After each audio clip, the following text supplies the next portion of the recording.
So we're Ben and Julie, and we just wanted to take a minute here and share with you our story, our IVF journey abroad. When we started to plan our family, we didn't think that we'd have any trouble getting pregnant. We're both younger and fairly healthy, and just didn't have any idea that it would take us a while to get pregnant. And so, as you know, month after month, disappointment in not getting pregnant, we started to question, what's going on, and we started with the OBGYN and had some testing done, and then she referred us to the reproductive endocrinologist and then a urologist, and both of us had testing done, and we found out that it was going to be difficult for us to get pregnant without medical intervention, which was kind of a shock coming to us at that point. But we started to look at the possibilities of what we could do, and the first thing that was recommended was IUIs, intrauterine insemination, and we didn't have any infertility insurance, and so every time we did any of this testing or any kind of treatment, we were paying out of pocket, and it quickly got very expensive.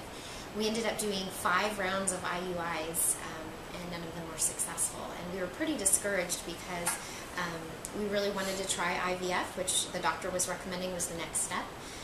But it was so expensive in our area that we just didn't have any idea how we would ever be able to pay for it. Our local hospital, it was going to be $15,000 for one round, one fresh cycle, and there was no guarantee that it would work. And so we were pretty discouraged at that time. And so we ran across this opportunity to go abroad to the Czech Republic to do IVF with Mia. And we were really surprised by what we saw, and we both love to travel, and so immediately we became excited with this opportunity. So after talking to our doctor and kind of getting the green light from them and researching other options abroad, we really felt comfortable with Mia and decided to go with her program. And so, interestingly, My IVF Alternative was the first program that I saw about IVF abroad, and then we researched programs all over the world, from South Africa to Barbados, and probably 20, India, 25 yeah, more.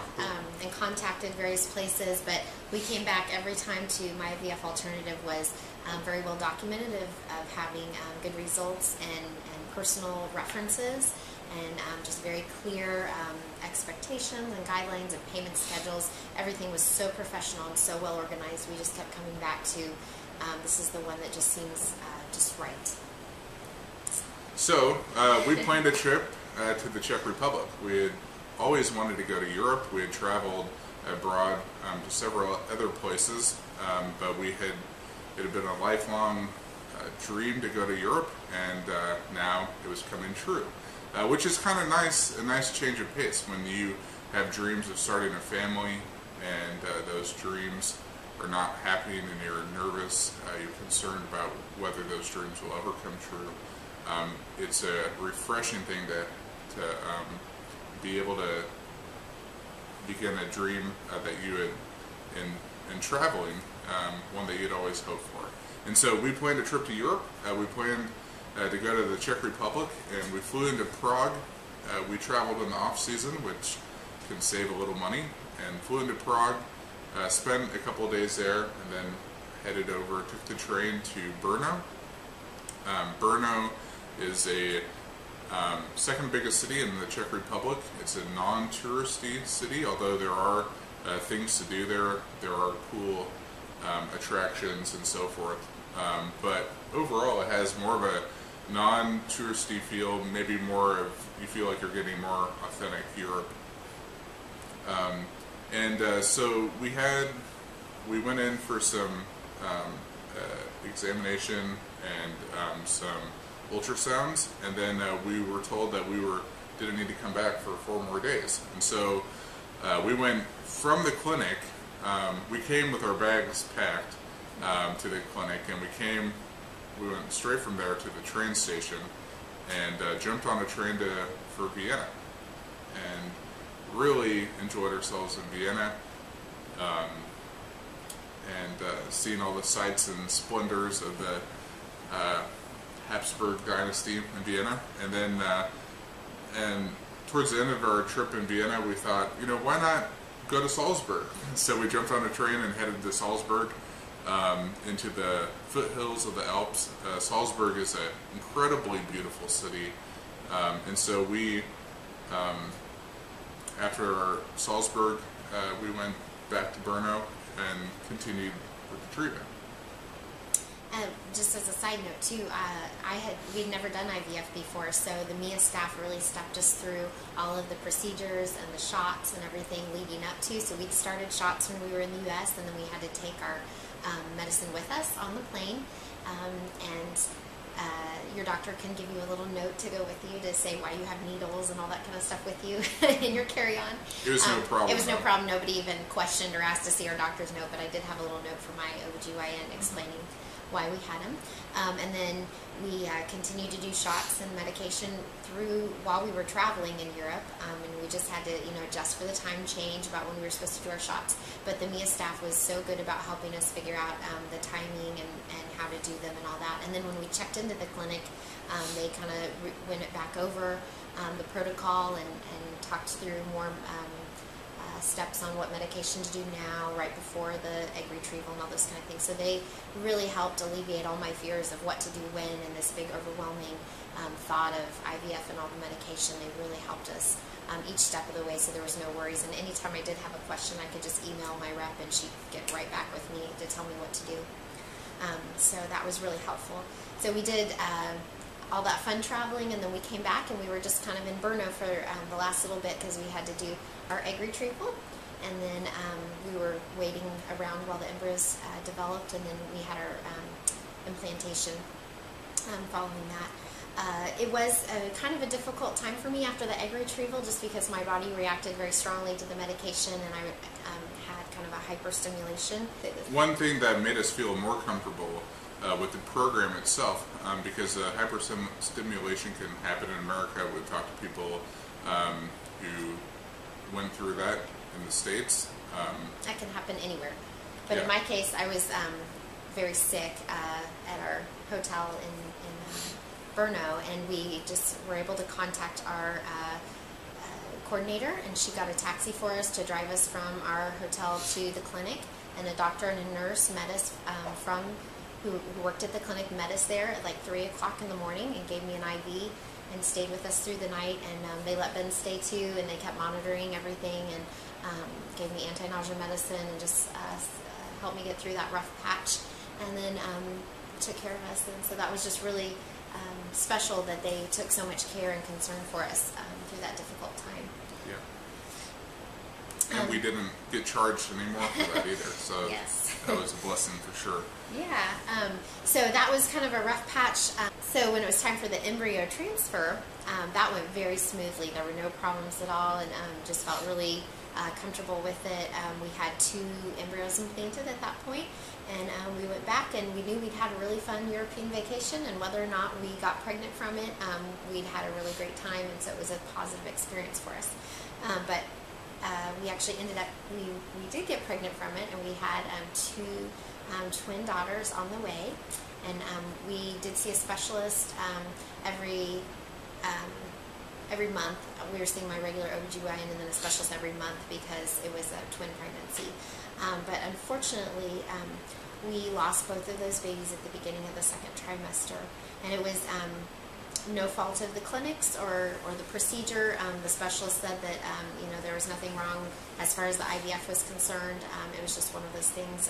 One of the babies, the placenta didn't implant quite right, and then that caused the miscarriage of that one, followed by the miscarriage of the second one. And so we were obviously very devastated at that time, and it was a very difficult roller coaster of emotions, going from this really great trip and getting pregnant to then really crashing down to losing those babies was very difficult for us.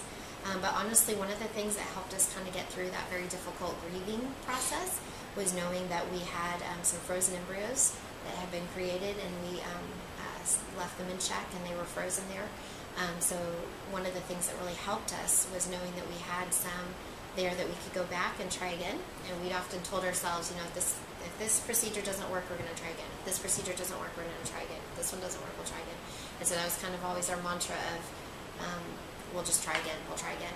And so knowing that we had a trip to plan and we could plan another European vacation and go back and try again kind of helped us as we were grieving the loss of those babies. Yeah, So, it gave a positive. Yeah. Obviously, we still grieve very much the loss of our babies, but it did give us something, one little bright spot in our world at that time. So we made this next trip even better. Yeah. So we thought, we're going back to Europe. We have to go back to Europe. So why not go to Italy? And so we did. We planned a open jaw trip where we would fly into one city and fly out another city. And so we flew into Rome and spent several nights there. This was also in the shoulder season, so it was low tourist crowds. We hardly saw any other tourists, really. Maybe at the Colosseum, maybe Trevi Fountain, but it was in November, so the crowds weren't bad at all, which is usually pretty good for Rome. And I would highly recommend getting some good travel books. We really rely on good travel books to kind of give information like that and help you find clean but low-cost places to stay. Best bang for your buck. Yes. Yeah. So then we spent time in Rome. We worked our way. We went up and spent one night, 2 days in a little hill town on the Umbria-Tuscany border, which was great. And then we went up to Florence and over to Pisa and eventually up north to Venice, Italy, Venetia. And that was wonderful. Once again, really great to be there in the off season. Walking the streets at night, we hardly saw any other tourists. Sometimes we had streets all to ourselves. Yeah, which is really great. And then so we headed left for Venice, took the train back up to Brno, where we had our first of our frozen cycles. And that was the one that we didn't have to be there as long, just actually one night. We ended up staying 2 nights on that one, but it's just a very quick procedure because it's the frozen cycle. You don't have to do the egg retrieval or any of that hard stuff. You just go in, you do the transfer, you rest for a little bit, and then you can leave. We ended up just resting the rest of that day, and then the next day going back to Prague and flying up to Prague. But the frozen cycles are great. We were at the clinic maybe, what, an hour? Yeah. Yeah, but it was really nice going back to the same clinic to know the same doctors were there, and we saw some of the same nurses, and just knowing that they had been taking care of our procedure all the way through from beginning to end was just really comforting to be able to go back. And we actually walked into our hotel, which is in Brno, and kind of felt like, oh, we're home. Yeah, we called it home. So it just really felt great to go back. And once again, we'd had a really wonderful trip in Italy, and so it felt like, you know what, if this one doesn't work, we've had a really great vacation and we've spent our money on a really nice time in Europe, so if it doesn't work, we still have some really good memories and some great pictures to show. But the wonderful thing about that trip was we actually ended up pregnant. We had 2 embryos implanted, and one of those 2 embryos turned into a pregnancy.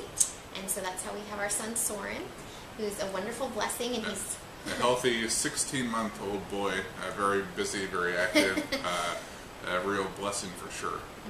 And so that pregnancy went very well. I did, when I came back and we got the confirmed pregnancy test, I did see some specialists the whole way through the pregnancy this time, just monitoring very closely, but we really had a very easy, good pregnancy with no problems, really. And just he was born just a few hours after his due date, so he was a full-term, very healthy baby, and he's doing great. So he's our wonderful little blessing. We did have one more round of embryos frozen in the Czech Republic, so when he was about 1 year old, we decided it was time to go back and try for his siblings. Yeah. So on this trip, the previous trips, we used all public transportation. So trains, subways, taxis. But this trip, very few taxis because they're super expensive. Yeah. So mostly just trains, and walking, and subways, buses. metro. Yeah. But this last trip, we had a baby to take with us, and so we decided to rent a car. And Ben's brother came with us because he had never been to Europe and wanted to travel with us too. We thought he might be helpful in helping with the baby. So we took the opportunity this time to find some long lost cousins in Denmark. And so we flew into Copenhagen and then went to the main peninsula of Jutland and spent time with relatives there in Denmark. Had a wonderful time reconnecting with kin from the old world. And then we worked our way down through Germany, Berlin, spent a couple nights with a friend outside of Dresden, and then went through Prague and to Brno for the treatment. And this was another frozen cycle, so we only needed to be there one night again. We drove in, stayed the night at a hotel right next to the clinic, actually like just 2 doors down, so we could just walk the over in the 30-second morning. walk. And had our treatment, and then we left the next day. And actually, after that afternoon, after I rested for a little bit, we left and headed on. we just drove down to south to Vienna, Austria, which is about an hour and a half away. And then from we were in Vienna for a while, and then we drove over to Hallstatt, Austria. A beautiful, and maybe one of the most beautiful little villages in the world, but it's in the Alps on the outside of Hallstatt in the Lake District. It sits on a lake, nestled between the lake and mountains. Just gorgeous city, or small village. Small village. And then we spent the rest of our time in the Triel and Bavaria region, so Austria, Germany, and then flew out of Munich. And just had a wonderful trip. Saw and did so many things, and of course went back for the treatment.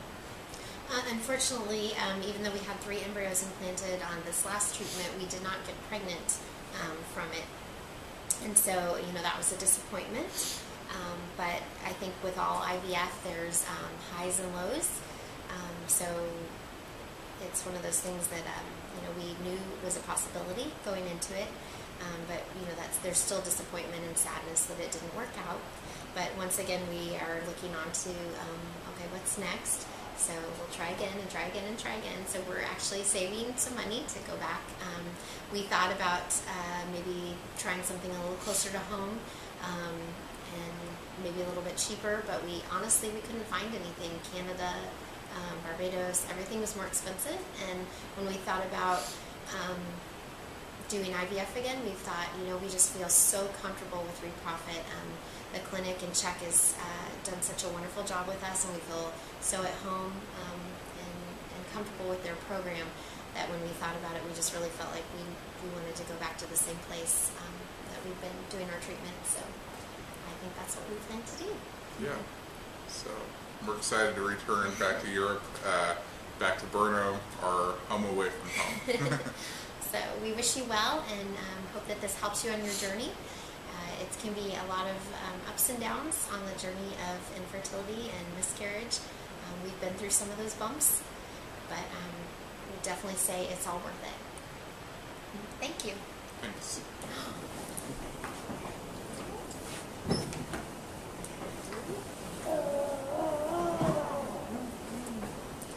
Hi, I'm Ben, and this is Julie. And this is our son Saurin. He is our little blessing. He's 16 months old.